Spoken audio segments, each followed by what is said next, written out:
Kia ora koutou whānau. We're live here with Marianne Williamson, and very blessed to have her on the series today. Coming in from, where are you, Marianne? Washington, D.C. From Washington, D.C. Yep, and we're broadcasting here from Whangaroa Raglan. My name's Sadra, and my brother Sina with us. Sina is also with us, taking care of the stuff in the background. So a little bit about Earthbeat before we launch in to our conversation with Marianne. So we set up in 2014, and our purpose was to create a platform for transformation and celebration that will inspire and empower new ways of living. And it started out as an event organization, and we're finding with everything that happened around COVID and not being able to do our event, we are in a place where we're exploring new ways of that inspiring and empowering new ways of living.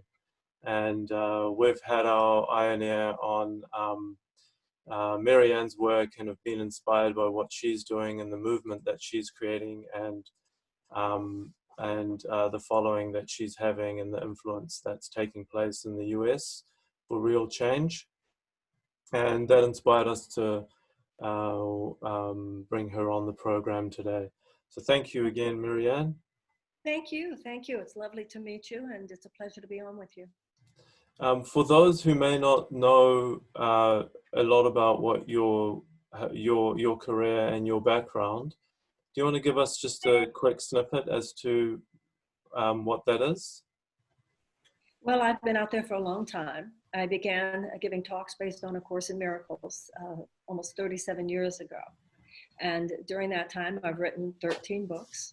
And most recently, and also during that time, I have founded nonprofit organizations. I was an AIDS activist and founded organizations to give free homebound meals, free meals to homebound people with AIDS and other life-challenging illnesses. We've now served over 12 million meals. I founded organizations, nonprofit organizations having to do with an increase in political activism.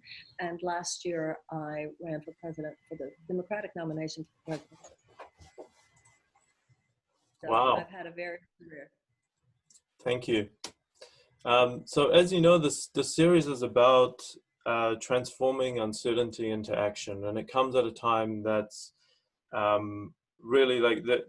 Our feeling is that it's a time that's really important to explore this topic of how we can actually act in the world. And I know that a lot of people in our community, and also a lot of people who are quite steadfast in their spiritual path, have some questions about being involved in politics. And I know one of your recent videos that I watched was about, if we don't engage with it, how can we transform it? So could you share a little bit about that and what you mean by that? First of all, I want to respond to your comment about living in times of uncertainty. The truth is that the times before that seemed so certain were actually very uncertain. And this time, actually, there's a lot of certainty. What was certain was that ultimately we would face our own karma. The universe keeps a perfect set of books. And for decades now, Western civilization, and my country particularly actually, has been on very uncertain ground, on very shaky ground, because our public policies and most of the geopolitical underpinnings of certainly of Western civilization and elsewhere had been based more on economic considerations than on humanitarian considerations. Nothing could be more uncertain than that. Economic pillars to hold up the house of human civilization are pillars that are bound to rot. They have no spiritual or moral foundation to them. So what was certain from any kind of a metaphysical perspective, in which you recognize that cause and effect is always at play, what was certain was that we were going to have to pay the piper someday. So really this idea that, oh, where did all this come from? Where did all this crisis come from? Where did all this breakdown come from is disingenuous. Because the truth of the matter is we have been skating on such thin ice for so long. Now, what is certain is that which has no deep moral basis in love for humanity will fall. That's what idolatry is. What's certain is that idols fall. And when you bow, when you defer, when you serve something other than love, that is an idol, that is idolatry, and those idols will fall. That is certain. But what is also certain is that love will ultimately prevail. Now, the issue then is that humanity, this situation, all of the crisis, all of the uncertainty, all of the breakdown that we're experiencing is rocking us to the core, but in a way that humanity needed to be rocked. Because we are now living at a time where anything less than an evolutionary leap, that the kind of which we haven't seen in centuries, anything less than an evolutionary leap that includes a profound shift from an economic to a humanitarian bottom line, from a me consciousness to a we consciousness, from disregard of nature and disregard of our fellow human beings to a deep reverence towards nature, a deep reverence towards other human beings, a deep reverence towards animals, anything less than that fundamental leap. And there is a serious, legitimate question whether or not this planet will be habitable for humanity in 100 years. So there is a lot of certainty here. What's uncertain is what was always uncertain. We just weren't facing it because it was like everything was underground, how really uncertain everything was. Now we are living in the time of what many of us realized was an inevitable crisis, and now is the deciding point. And I think what's happening is that people all over the world, your podcast, your program is one of thousands and thousands and thousands of little portals of awakening all over the world. And some people, we feel our own personal proclivities. That's an assignment. Some of us are assigned to regenerative agriculture. Some of us are assigned to the development of green energy. Some are assigned to the development of new economic systems. Some are assigned to the reclamation of democracy in countries like mine. Some are assigned to education, but everywhere people are feeling this uprising of energy that represents new possibilities for the way to do human civilization. And so it's actually a very exciting time. I feel that more of us than we almost probably give ourselves credit for have been preparing for this time for many, many years. And it's here. In a way, this is an age that everybody's been saying was coming. And then all of a sudden when it came, we didn't know what day it would arrive. Well, it's arrived. And I think that what I have seen for a very long time, and what I was talking about even before COVID and before the Black Lives Matter and all some of the crisis points, even before this, I would say that my impression of what was happening in the world is that enough of us were prepared to take the next steps. Enough of us had been adjusted. You know, it's not like we're enlightened masters, but we're good enough. We're certainly better than we used to be. And my impression has been for a very long time, we just need to step it up. And that's where we are right now. And that's why all of these portals and vortexes of conversation regarding new possibilities are so important, because I think they're creating a resonant field. The more people are thinking certain thoughts, the stronger the thought gets. So if you have a lot of people talking about hate, getting together, that's a very destructive force. Collectivized hatred is one of the most destructive forces on the planet. The antidote to that is collectivized love.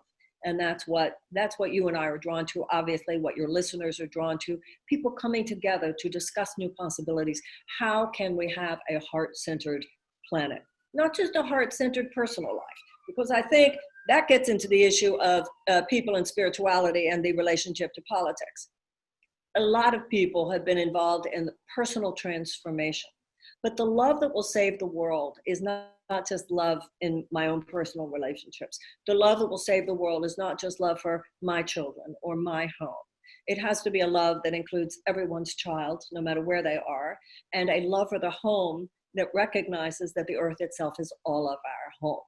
So there's no serious spiritual or religious path that gives any of us a pass on addressing the suffering of other sentient beings. And that's what politics is. All the politics is collective behavior. And so we now have to take the same issues that so many of us have been trying to apply as principles of right living to our own personal lives and apply them to the collective. And that's what people, I believe, are, that's the emerging desire and aspiration and consciousness. And that will pave the way to a habitable and a thriving planet. That's beautiful. So what I'm hearing, like, yeah, it's a great way of framing that uncertainty is actually what was certain, and I appreciate that. That eyes to see what was certain was that this day would come. Yeah, and I mean, I think what we're referring to is that, and I really love that mention of the assignment of finding what your gift is, or what your role is in this transformation, in this evolution. And I think for many people, because there has been quite a dramatic shakeup with recent events, it has been a little bit of a challenge to connect with what that really is. And I know that's really subjective in terms of what it looks like for various people. But is that something that you have? Is there any guidance you can share on how people can, connect with what that assignment is and what their role is in this transformation? So let's look at the human body. Every cell in the human body is assigned to where it is. And its assignment is to work in collaboration with other cells. Every cell works in collaboration with other cells to serve the healthy function of the organ and the organism of which they're part. Every once in a while, a cell disconnects from that collaborative matrix. Instead goes off to do its own thing. And that's called cancer. That's a malignancy. It's a destructive force in the body. That separation from the collaborative matrix is a malignancy in consciousness as much as it is a malignancy in the body. And what has happened on the planet is that human consciousness has been infected by a malignant thought. And that malignant thought is, it's all about me. So just as a cell that says, I don't want to just serve the healthy function of the lungs, I want to go off and do my own thing, is a malignancy for the lungs. A human being that has forgotten its natural intelligence, just like every cell in the body has a natural intelligence, we have a natural intelligence. But in humanity, from the time we're born, from our earliest times, we are taught a thought system that disconnects us from our natural intelligence, because it disconnects us from our natural knowing that we are one with everyone else, and leads us into this false narrative that becomes like a spell over us, that I'm separate from you, that I should basically do whatever I want to do, and it really doesn't have anything to do with you. And when that is my context of understanding, I have no real understanding, number one, where my guidance is to come from, and because I think it's just whatever I want, as opposed to natural intelligence flowing through me. It does not give me any context for what I do in relationship to how it serves you. Enlightenment is the unlearning of that false narrative of the world, and the learning instead of a new way of viewing things.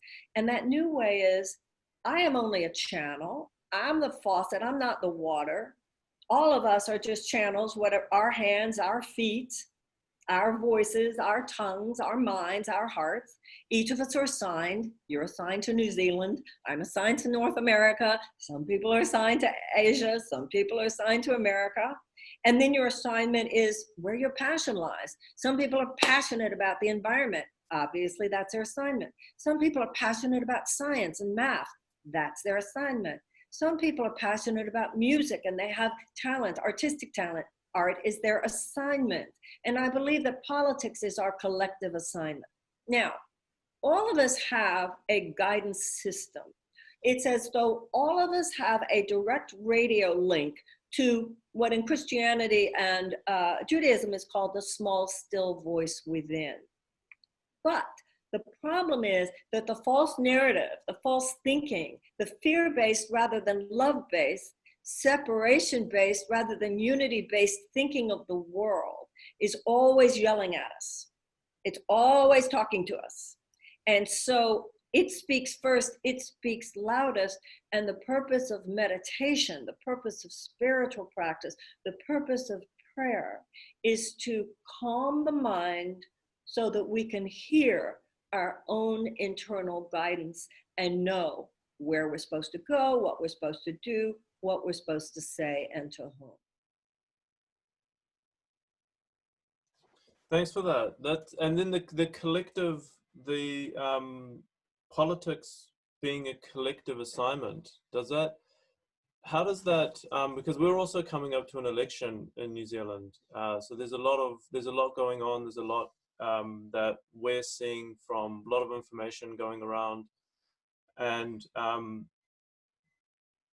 with that, with the politics itself, or the system of politics itself, what would your message be to people that perhaps, or what are your feelings about people that find politics, that the system itself, so corrupt that they just don't want to go near it, or they don't want to engage with it because they see it as something that is it's something that is impure in itself, or like not really serving humanity the way that it's set up at the moment?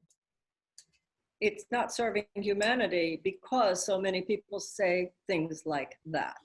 If you go into the doctor's office and you have a big gash on your hand, what would happen if you said, if the doctor said, that is so awful, that is so ugly, that is so negative, let's not look at that, let's look at your knee instead.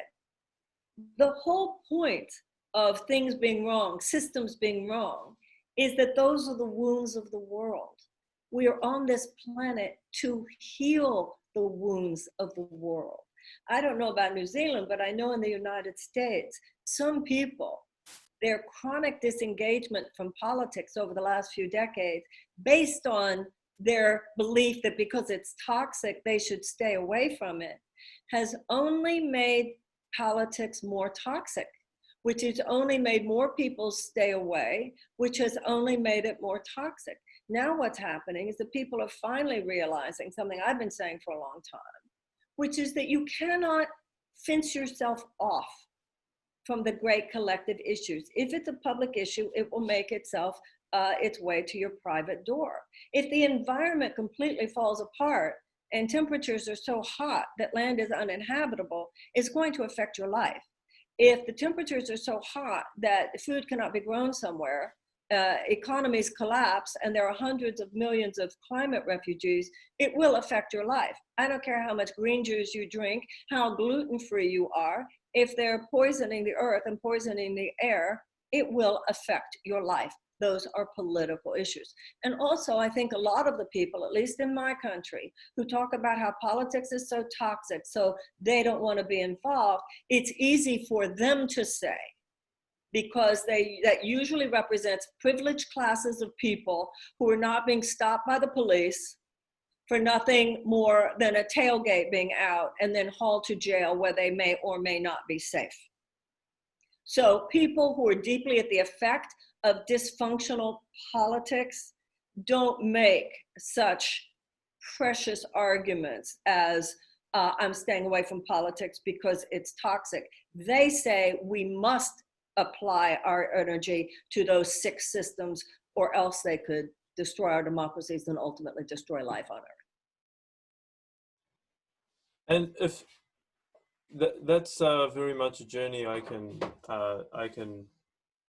relate to myself. in terms of coming from that place of not voting, not even wanting to be engaged. There was a period that I went through that myself, and then coming back to that engagement and coming back to really looking at how what my role is and how I can really engage and therefore create some transformation in the current system. I think there are millions of people like you. Yeah, and so now that I'm at that place, now that I'm looking at engaging more and more, I'm finding that the information landscape is just really hard to know anything, and like to know anything with any certainty. I mean, externally, when I'm looking at, okay, who am I going to vote for? What do they stand for? What are they, you know? And also just in general, what's going on in the world, and that does, yeah. So if there's anything that you can share about that, that would be welcome. Yes, well, here is a place where I would assume there's some significant differences between New Zealand and the United States, but I don't know. So I can only speak to what's happened in the United States. Over the last few decades, there has been a conglomeratization of mainstream media in the hands of a few corporations. So whereas there used to be decades ago a lot of channels, a lot of conduits for independent political thinking, those lanes have been narrowed, and so many of the people that are in essence controlling the information are the people and the multinational corporate entities who in fact have the most to gain from the economic and political status quo. That is why net neutrality is so important, because the internet has become one of the few places where we can absolutely know that some independent thinking is taking place.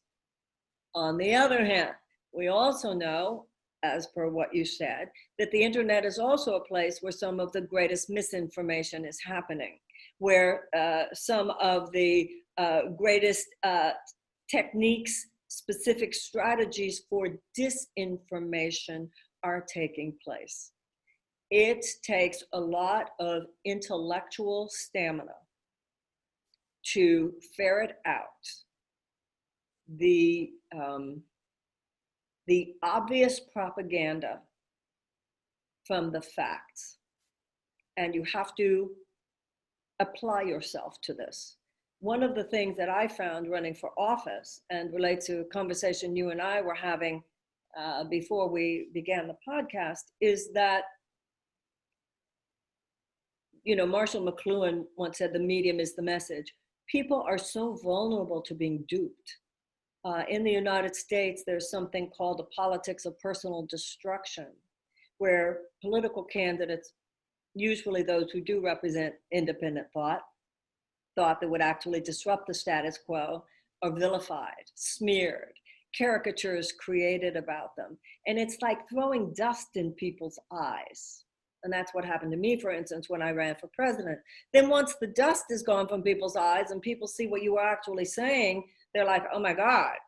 But one of the questions is, why were you so easily duped? Why did you believe everything you read on the internet? I mean, what made you, you know, too many journalists forget what they learned in ethics classes, using an anonymous tweet as a source, or failing to fact check, or continuing to write something. So when you had been through this yourself, you read the newspaper really differently. You read articles differently. You watch television shows differently, and you demand in your own thinking more evidence for what people are saying. On the other hand, some things are just absolute facts, and you can deny them and call them fake news, but if they come from certain sources, those are just facts. Like I said, it takes intellectual stamina to ferret out what's really happening on the planet today. Yeah, it certainly does take that, and that stamina, like, you know, for me translates into time. And yeah, I agree with you. yeah, I really agree with you. I think that's a really good way to put it. translates into time. That's exactly right. Yeah, A lot of people are kind of intellectually lazy these days. I'll just count on my Twitter account to inform me. Yeah. yeah, and yeah, it's easy to have the sources that you feel you can trust, but then even them, they can change, and Yeah. they can put out information. And there are sources that I trust where every once in a while I just don't agree with them. I might see it slightly differently, but I still trust the source. Right. Yeah. Gotcha. So just a message to everyone that's viewing. Thanks for joining us today. If you do have any questions, please feel free to drop some questions into the Q&A in the Zoom or on Facebook. I know for a lot of our New Zealand viewers, and also for people in the US, that this is an election year, so this message is coming at such a valuable time for all of us. Marianne, what would your message be to politicians or people that are I guess new to politics but are stepping up and taking a role in a political party or a political stance, who do want to weave in yeah, if there's anything like that are really coming from a heart space, but perhaps stepping up and seeing that it's a little bit different from what they initially anticipated, and there's a tendency to perhaps in light of some of the things that can come their way, a tendency to maybe shrink down and not be as loud with their message. I don't know about New Zealand, but I know in the United States that people have been very undereducated about our own history, about our own system of government for decades. And many of us might have learned civics and American history and government in the 7th grade, but we just don't remember it. It was part of the chronic disengagement, to the point where too many in my country don't even know the basics of our system. And you have to know the basics of a system, just like you have to be able to play scales on the piano before you're able to play a concerto on the piano. So I know in my own country, people need to beef up, there are these books on like American history for dummies. So I don't know if the average New Zealander is as clueless in certain ways as Americans sometimes are about just the basics of the way the government operates. But once you have that sort of baseline of information, it's very empowering, because I know in my country, and I know in yours too, you're a democracy, the primary power is in the hands of the citizen. But we have been trained into a kind of powerlessness in our relationship to our own government, where we tend to forget that they work for us. And so once again, many people who don't want to go into politics don't want to do it because they see the system is rigged, and they're correct. They see the system is corrupt, and they are correct. It is now systemically poisoned by advocacy for the profit maximization of multinational corporate interests before advocacy for people, planet, and animals. But as you and I were talking about before, that's not going to change until we get in there and change it. What's happening in my country is, I'm sure you know, there has been a well-established pattern of the execution of Black men. And we saw once, we saw it twice, we saw it 3 times, we saw it 4 times. We saw people be acquitted for murders that we all saw on video. And there was something about the George Floyd murder. And I also think that part of it was that COVID had enough of us quarantined so that it wasn't just a bunch of clutter. And that one just made the whole thing blow up.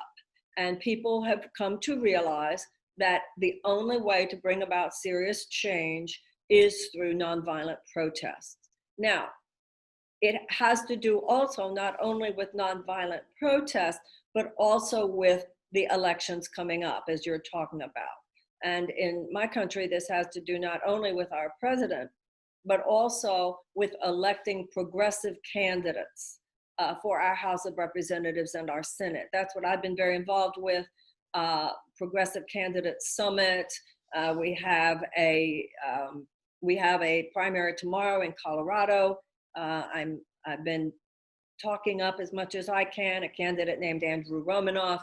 In Maine, a candidate named Betsy Sweet. We're in a tremendous political struggle in my country, and there's a lot of hope, there's a lot of opportunity, but it's going to take tremendous activism on the part of my generation, our adult generation. And when you talk about a progressive candidate, how would you, is there a way that you can define that, or what does that look like? Yeah, there are basics. Basically what we're talking about is the difference between incremental change and fundamental change. So the Republican Party in my country has unfortunately been just kind of taken over by an attitude that is so slavishly devoted to short-term corporate profits, mainly because of the undue influence of money on our political system. The Democratic Party, on the other hand, has been broken in two. There are two basic elements in the Democratic Party. One is that they recognize how dangerous all that corporate big money dominance is, but although they come up with policies that help on the periphery, they themselves won't challenge the underlying forces that make all the suffering inevitable. And they won't, because they too are getting corporate donations. And so they say we can make incremental change, but enough people have figured out it's so corrupt. Incremental change is much like what Martin Luther King called the tranquilizing drug of gradualism. A progressive is standing on a fundamental pattern disruption, recognizing that jobs are not created by a bunch of crumbs dropped down in the form of job creation by major corporate entities, but rather money comes from the creativity and the productivity of the people. So we want, for instance, something which you already have, I'm sure, socialized medicine, Medicare for all. We want free college at colleges, state colleges and universities. We want very, very strong environmental protection. It's almost embarrassing talking to a New Zealander about these things, because most of the things that are considered far left progressive policies in the United States are actually considered mainstream in most of the advanced democracies of the world, including your own. And how do you see you mentioned at the end there the far left and the far right, and how's a pattern disruption applied to that way of talking about politics? I'm not sure I understand what you're asking. So has your perception around what the whole left and right paradigm, has there been any realization or shift or acknowledgement? Yeah. Our late President Eisenhower said the American mind at its best is both liberal and conservative. I think that's true. There are high-minded conservative principles and high-minded liberal principles. And at our best, it's a yin and yang between the two.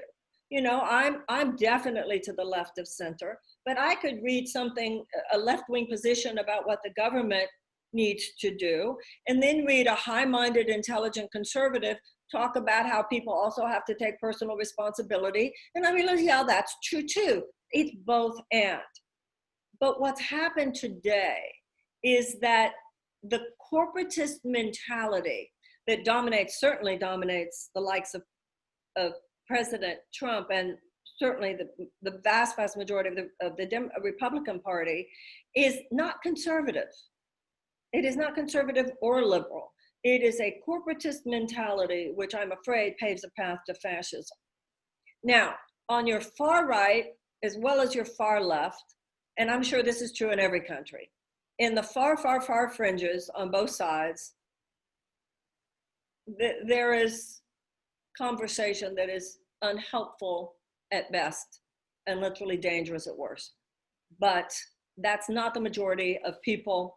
And, you know, when you look at the polls, the average American consciousness is a little left of center. It's a centrist, but a little left of center. What's happening in America today with the Trump presidency is that actually the levers of power, the major levers of power, are in the hands of a very, very minority group in terms of political consciousness. And that is why we're on such dangerous ground and why we need such fundamental counterbalance, which hopefully we will receive in November.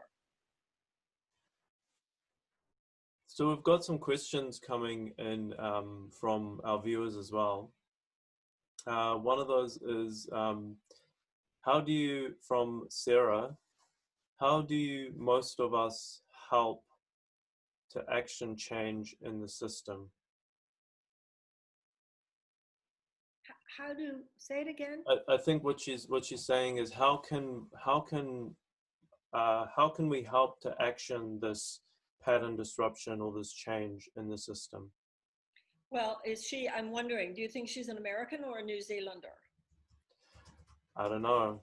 Yeah, well, I certainly don't Yeah. know anything about New Zealand, but I know in the United States, as I said, there are two major categories here.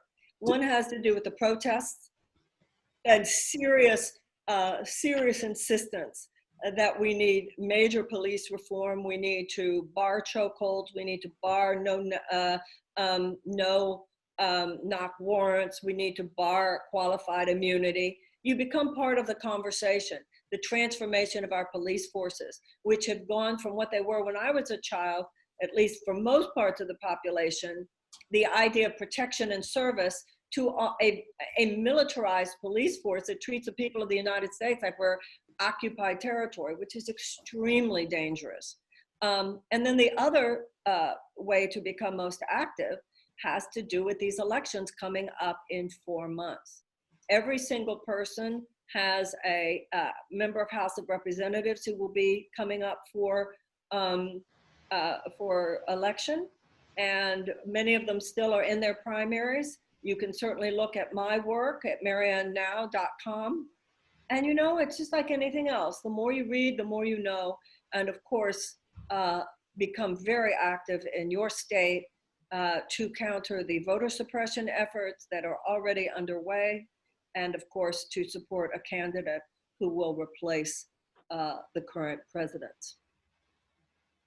Thanks for that. She was actually a New Zealander.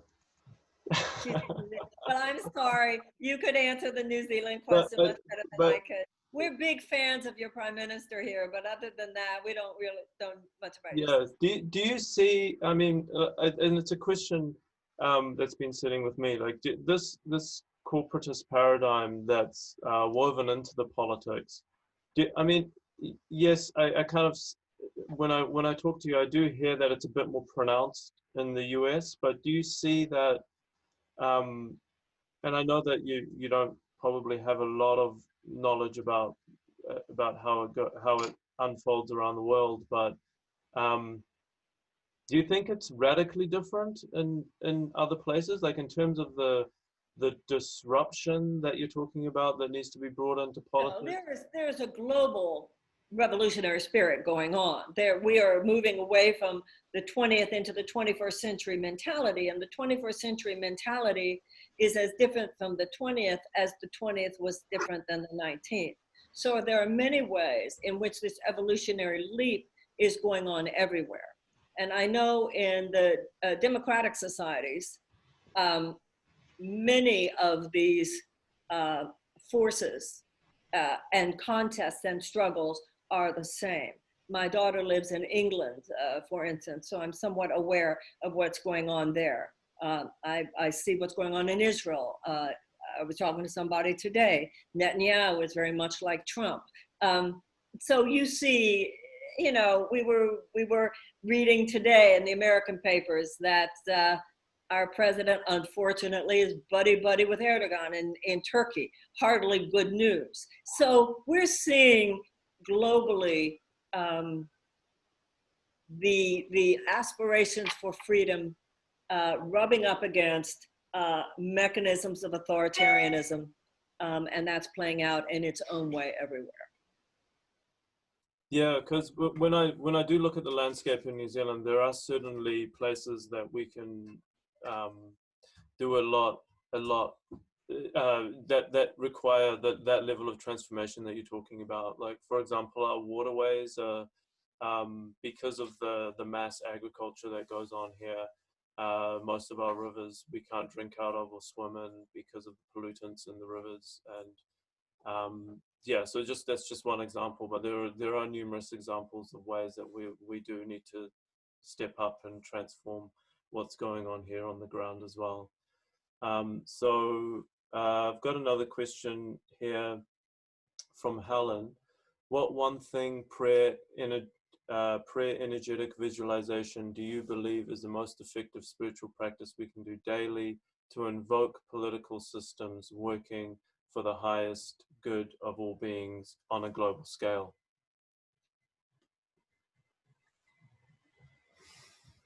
The repair of our own hearts is the answer to every problem, whether it's political or any other. I believe there is one truth with a capital T, and it's spoken in many different ways, many different religions, many different spiritual paths, and for some people in more secular notions. Most of us know what we respond to, whether we respond to the Christian message or to the Jewish message or to the Hindu message or to the Muslim message or to the Buddhist message. Most of us have a sense of kind of what attracts us. Where I think a lot of people are stuck is that even though we know that, we are not doing the daily kind of practice that connects us to our abstract understanding. So regardless what your path is, at a certain point, the issue becomes, are you walking it? And there are universal spiritual themes at the heart of all the great religious systems. They have to do with the issue of prayer. They have to do with the issue of walking in humility. They have to do with the issue of forgiveness. They have to do with issues of compassion, the importance of mercy, the importance of service, the importance of blessing rather than blaming, of surrendering judgment, of surrendering anger. It's not at the point, for instance, I'm a Course in Miracles student and I do transcendental meditation, but there's nothing that makes me think those are the best. They're just the ones that work for me, but there are many. But there's prayer and there's meditation, and those are those connecting links. And if you really don't know what system calls to you, if you say a little prayer in your heart, books will fall at your feet within the next few days. Somebody will invite you to a lecture or something. The universe has a way of responding whenever you sincerely ask. Thanks, Marianne. So we're coming to the end of our time together, and just wanted to see if you had any other message for what is the one message you would leave our viewers at this time? I think it's a new time. Part of the evolutionary jump that we're all talking about involves a global conversation such as we have never had before. I heard the Dalai Lama speaking once, and he said that a British physicist had said to him, we should language every other country as our domestic partner. And I loved that. We need to, just as we need to evolve beyond our separatist mentality between people, we need to evolve beyond our separatist mentality between countries and among countries. That doesn't mean we want to diminish the differences, because some of the differences are magnificent. We don't want to diminish the kaleidoscopic nature of the different values and aesthetics and ideas and cultural genius of different places. But we do need to remember our common humanity. And that's why, and the fact that at the deepest level, we all want the same thing. And I feel good about the fact that the technology that is enabling you and me to talk right now is enabling this conversation, a global conversation, to deepen. last night was the 1-year anniversary of the first Democratic presidential debate. And in that debate, I was asked what my first phone call would be as president. And my answer was that my first phone call would be to New Zealand's Prime Minister, because I had heard her say, read in an interview, that she said that she wanted New Zealand to be the best place in the world for a child to grow up in. And I would want to say to her, you're on, girl, because you're not going to be better than the United States. This kind of healthy competition is what we need. This kind of cooperation, that you do something fabulous, we want to do something fabulous too, that has to do with something as humanitarian as how happy our children are. That's what needs to replace the old model of how much money we can make, no matter what it does to the earth, no matter what it does to people. And so Werner Erhard once said, you can live your life out of circumstances, or you can live your life out of a vision. We all know that the circumstances are quite dire in many ways, and as you said, uncertain. But the vision that is being born at this time and being articulated in situations like this, I believe very strongly is going to give birth to something beautiful in our lifetime. Beautiful. Thank you very much for being live with us today. Thank you. Thank you for having me. I appreciate it. Much love, everybody. Ka kite. Bye-bye. Bye-bye.